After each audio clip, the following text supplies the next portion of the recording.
Okay, and again, we do have microphones on both sides. Feel free to come up to the microphone, and please tell us your name and where you're from. Well, why don't we start over here? Good morning, everyone. Thanks a lot for the talks. It was excellent talks.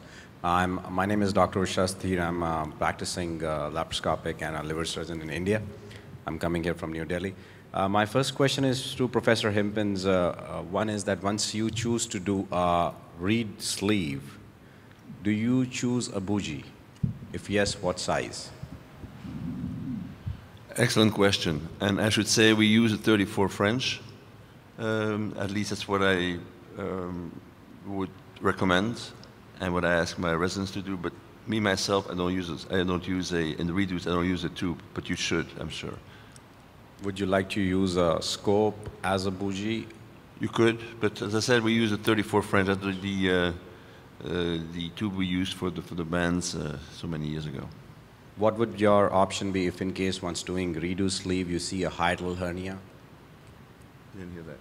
Could you a hiatal hernia once doing a redo sleeve, a patient has a hiatal hernia which was missed pre-op. Yeah, that's unfortunately a very common thing. Most patients do develop hiatal hernias, and I personally will repair the hiatal hernia, and very often we see that there's a part of the fundus that's really stuck there in the mediastinum. But in terms of GERD, that hiatal hernia repair will not change a lot. But I think in terms of volume and weight loss, it may. I have a few questions for you guys, actually. Actually, I'm going to start with Pablo. Do you close that defect when you bring that loop up? The loop of to the duodenum, do you close that defect at all? No, we don't close that. Yeah. Jacques nodding that he does. How about, have you done any, Mohammed? The Sadie? Yeah. I have not. And Jacques, do you? Yes, I still perform more often the DS than a Sadie, but I think there's good indications for the Sadie. But I personally, I do close the defect, because there is a Peterson's defect, and I have seen hernias happening. Same with mini bypasses. I think you need to close it, personally. And then ask him about. So while we're talking about that, is the SATI considered to be an established operation, or is it investigational? Is it just another standard operation that's done, or is it done under a research protocol? And I'll ask both in Belgium and in Argentina. No, I think that can be added as a standard operation, especially with, I think it's easier than the duodenal switch, and I think there are some patients that can benefit from this operation. And as I mentioned, I think in some patients who had a sleeve with high BMI, with a lot of comorbidity that did well with the sleep, that I can think that this can be a good option. I don't know, Dr. Himpins, what do you think? Well, I think that the official position of IFSO is still that it is an investigational operation. This being said, there's a tremendous demand from the public for SADIs, and I think I get 3 emails a day for patients who would like a SADI procedure, so it's really very fashionable. But I think officially it's still not officially accepted. All right, let's take the question from this microphone here. I'm Dr. Satish, I'm from India.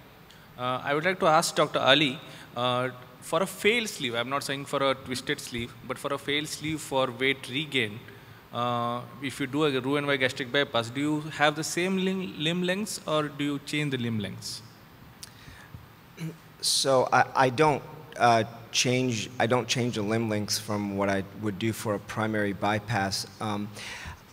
I think the limb length is more a threshold phenomenon than a length-dependent phenomenon, meaning that you can't say 150 will get you more weight loss than 100 and 200 will get you more than 150. I think either you bypass enough of the intestine that you induce malabsorption, and that puts a malabsorptive operation like a distal gastric bypass, or that if it's proximal, I think that the macronutrient malabsorption is pretty limited, and I don't think that the limb length makes a difference. I'm always careful, obviously, that it's enough to hopefully prevent bile reflux with the Roux limb, but I don't vary it.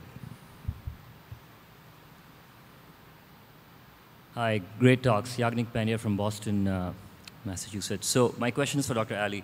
In the conversion from sleeve to bypass, I know you alluded to this in your talk. You resect the distal stomach, right, after doing the gastrojejunostomy. What's your rationale for that? My rationale for resecting the distal stomach, the antrum, is depending on how much antrum there's left. If it's something for weight regain where there's a big stomach, I leave it. I remove it when it's small because I think the peptic ulcer disease literature showed that if you leave just a small antral remnant, right, it can potentially give you marginal ulcers. Now, the counter to that in a gastric bypass situation is the pouch is very small, so there may not be enough parietal cell mass to have, unopposed gastrin secretion and marginal ulcers. But if I've gone through all of this, I really don't want to give myself any chances of the patient getting an ulcer. So it's something I think you can make the argument for one way or the other, and that's just my preference. Small antrum, I resect it. Large remnant stomach, I leave it alone. Thank you. I'm full of questions this morning. Okay, so one, Mohammed, since you were just speaking, you didn't mention it because we did say technical tips, and I appreciate that the videos didn't play, which, by the way, Dr. Ali really went to extraordinary lengths to make sure that all the videos were here, and unfortunately, it didn't translate, but I definitely would have enjoyed the videos that were played. In terms of weight loss for someone who has weight regain with the sleeve, is bypass really your option that you want to go to? What do you feel the weight loss or outcomes would be? Now, for GERD, for a technical issue with the sleeve, I understand the bypass. What do you feel are the weight loss results? I actually think that the weight loss results are acceptable with a bypass conversion to a sleeve, and it is my preferred operation. I am, though, aware that of the literature that duodenal switch may be the better long-term weight loss procedure for conversion, but I think it gets back to the same debate that we always have about bypass versus duodenal switch. You've got some nutritional issues that you have to look at versus getting the extra weight loss. So yeah, for me, I think it is, because I think it's essentially the same debate as we have for the original operations. Okay, and then Jacques, we talked about retained fundus causing GERD with sleeve, and we all believe that. However, if you look at what the GI doctors are doing with and some of our surgeons as well, I have a very good friend doing endoscopic sleeve gastroplasty, their feeling is that leaving retained fundus is actually helpful in that endoscopic sleeve gastroplasty. Have you seen this, and what's your feeling about it? That's a very good point. That's something that puzzles me with that endoscopic sleeve gastroplasty, is that the fact that one of the techniques, because there's several techniques, but one of the techniques is actually to leave the fundus in place and to do a plasty of the corpus of the stomach. But I don't think there's enough evidence so far that just leaving a fundus alone does not cause GERD. And in my opinion, the patients, it's too short a series, but in my opinion, the patients who complain of GERD and have a fundus regrowth, if you will, do benefit when we do a resection of the fundus. May I just ask one thing? I loved your talk, Pablo, but there's one point though that's very important, is when you do a SADI after a sleeve or a DS after a sleeve, you can do a re-resection of the sleeve, a re-sleeve, but then beware, because those patients are good candidates of developing protein malnutrition. Right. And that's something that the Canadians have shown many years ago. Okay. Yeah. Close it out and I'll get up to